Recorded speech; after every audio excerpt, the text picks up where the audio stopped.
أهلا بيكم في قناة حلو وحادي مع مريم. حبايب قلبي في كل مكان، وحشتوني كتير جدا جدا. إن شاء الله النهاردة هنعمل معاكم وصفة سهلة وكلنا بنحبها وبنعشقها. هنسميها أكلة الإنقاذ أو أكلة آخر الشهر، زي ما انت عايزين قولوا. يلا نشوف الوصفة بتاعتنا. معايا هنا كيلو من الكبد والقوانص. الكبد دي طبعا فريش، بيبقى لها طعم تاني خالص. أول حاجة لازم تكون الكبدة بتاعتك سليمة بالشكل ده، ما يكونش فيها حاجة مهرية ولا حاجة مسودة. ما تغسليش كمان الكبدة كتير علشان ما تزفرش منك. اول حاجة هنا بعملها بجيب الكبدة بتاعتي، بفصلها عن القوانص تمام، وتكون سليمة زي ما قلت لكم بالشكل ده. عايزة اقول لكم هيبقى لها طعم النهاردة مختلف وطريقة مختلفة جدا. بجيب السكينة وبقطعها القطع المناسبة، صغيرة كبيرة زي ما انت عايزة. وهقول لكم ليه انا فصلت الكبد عن القوانص تمام، لان كل واحد بياخد سوا مختلف عن التاني. الأكلة دي يا جماعة مش مكلفة خالص، وسعرها حنين على قد الإيد. وكمان لو انت وقتك ضيق فبتعمليها بسرعة، أو كمان الستات اللي بتشتغل برضو بتعملها بسرعة، مش بتاخد منك حتى 10 دقايق. أسهل من السكينة بجيب المقص ده يا جماعة بتاع المطبخ، مش بعمل بيه أي حاجة خالص تمام. بقصها بالشكل ده، طبعا ما بتاخدش وقت معاكي خالص وبتبقى سريعة جدا. أنا هخلص الكمية وهرجع لكم. انا خلصت كمية الكبدة بتاعتي تمام، وهحطها في طبق كده لوحدها بالشكل ده، وانضف البلانشة بتاعتي تمام، وهرجع اقطع معاكم القوانص.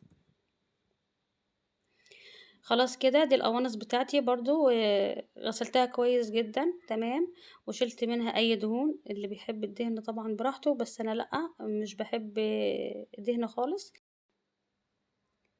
واجيب القلوب بتاعتي واغسلها كويس جدا وبفتحها بالشكل ده علشان بيبقى فيها دم متجمع تمام كده. برضو بجيب المقص وبتقطعي القوانص بتاعتك على حسب الحجم اللي انت عايزاه. بيسهل علينا كتير، احسن من السكينة طبعا. وزي ما انت عايزة، شوفي انت عايزة ايه واعمليه. انا بس بقولك على افكار، واللي انت عايزاه اعمليه تمام. هخلص وارجع لكم. خلاص انا خلصت القوانص بتاعتي بالشكل ده، وبرضه هحطها في طبق لوحدها وهقول لكم هنعمل ايه بالظبط.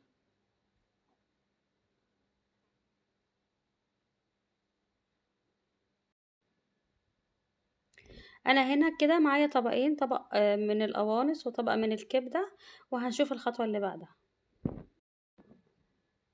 معايا هنا حبيتين من الطماطم متقطعين مكعبات صغيرة، ومعايا هنا فصين توم مهروسين بالملح تمام، ومعايا هنا كمان فصين توم مهروسين بالفلفل الأحمر، ومعايا هنا فلفل أخضر متقطع، ومعايا 3 حبات من البصل.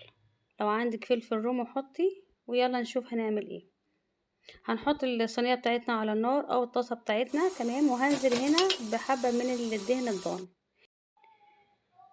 ومعايا هنا حوالي معلقتين من الزيت. لو انت مش حابة الدهن الضاني استبدليه بالزيت بس، او بالزيت والسمنة، واللي يعجبك اعملي بيه تمام. وهستمر في التقليب بس لحد ما الدهن بتاعي يسيح معايا شوية. عايزة اقول لكم ان بيدي تست عالي جدا للكبدة تمام. هنا هنزل بالكبد بتاعتي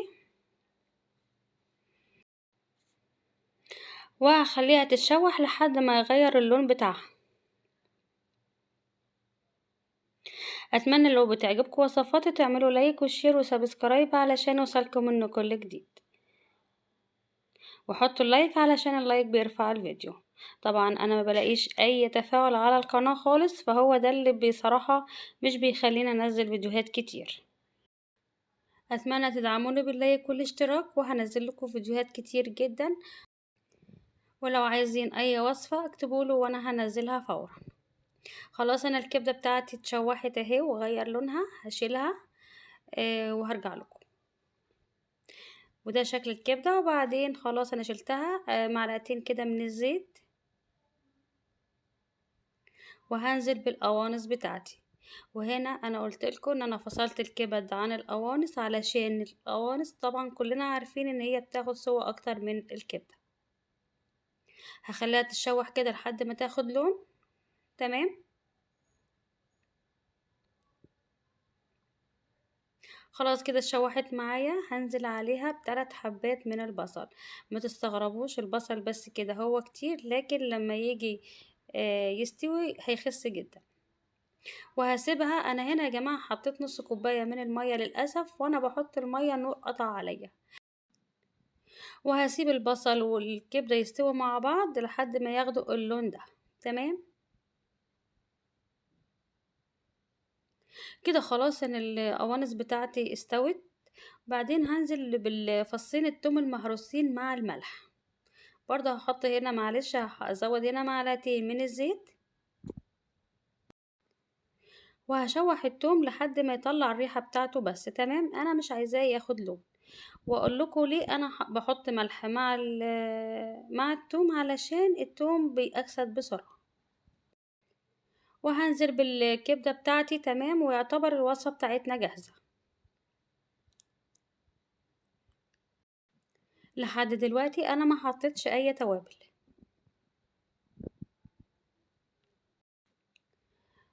انا هنا هنزل بالفلفل الاخضر وكمان بالطماطم المتقطعة،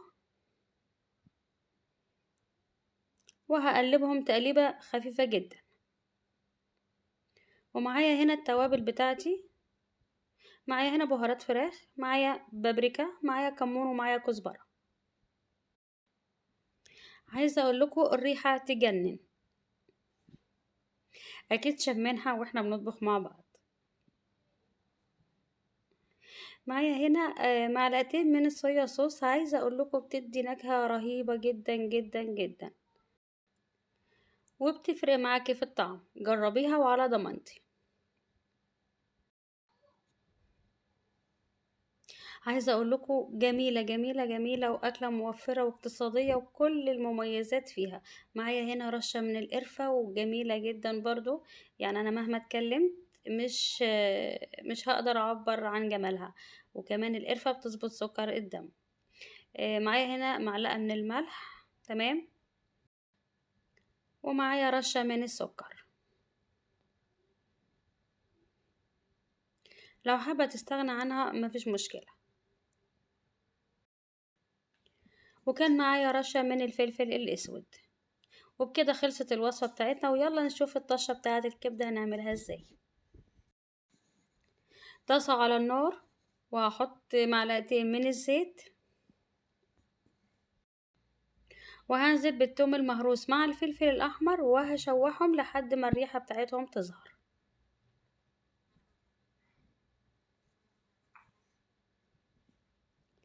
التكاية دي مهمة جدا جدا، وبتعزز الطعم بطريقة رهيبة.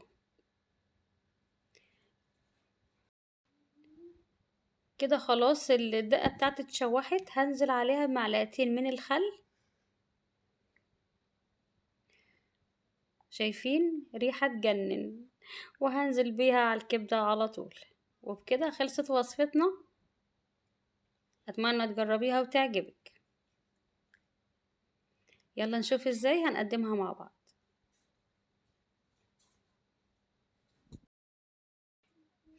وده الشكل النهائي لطبق الكبد والقوانص بتاعتنا. عايزه اقول لكم تتقدم مع سندوتشات، او اتفضلوا معانا الاول.